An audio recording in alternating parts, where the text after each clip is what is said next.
1వ తారీఖు వచ్చేటప్పటికి చిక్కటి చిరునవ్వుతో మీ ఇంటికి గుడ్ మార్నింగ్ అంటూ వచ్చే వాలంటీర్ నిన్న వచ్చాడా అని అందరినీ ప్రశ్నిస్తున్నా. నాకెంతో మంది ఫోన్ చేశారు, రాజుగారు మాకు ఇవాళ పెన్షన్ రాలేదు, ఇది ఎక్కడ అన్యాయం అని చెప్పి.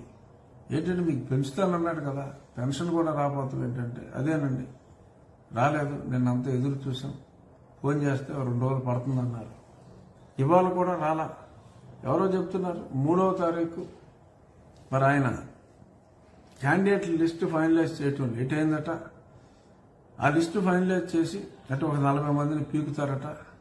ఆ పీకిన వాళ్ళ స్థానంలో కొత్త వాళ్ళని వేస్తారట. అసలు ఆ ప్రభుత్వం ఇచ్చే పింఛన్కి ఈడు ఎమ్మెల్యేగిరికి ఏంటండి సంబంధం? ఆ ప్రభుత్వం ఇచ్చే పింఛన్లలో ఈ కొత్తగా ఎన్రోల్ అయ్యబడే ఈ ఎమ్మెల్యే స్థానంలో వచ్చే ఇన్ఛార్జీల్ని పెట్టి వాడు ఇంటింటికి తిరుగుతాడంట.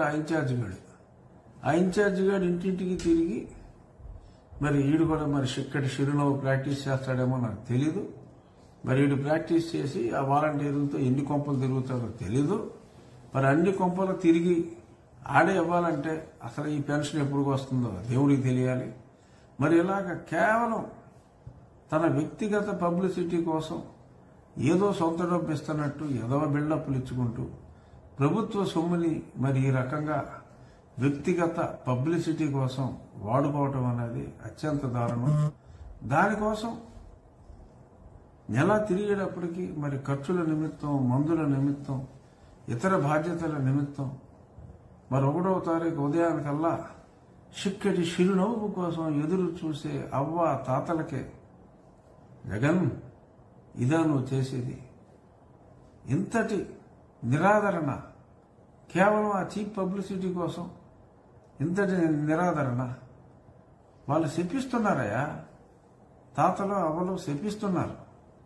వీడెక్కడ దొరికాడు మాకు, మా మనవడు లేకపోతే మా ఏదో అక్క శల్యమ్మలు అంటూ ఉంటారు కదా మీరు. మరి వాళ్ళందరూ కూడా ఇవాళ శపిస్తున్నారు.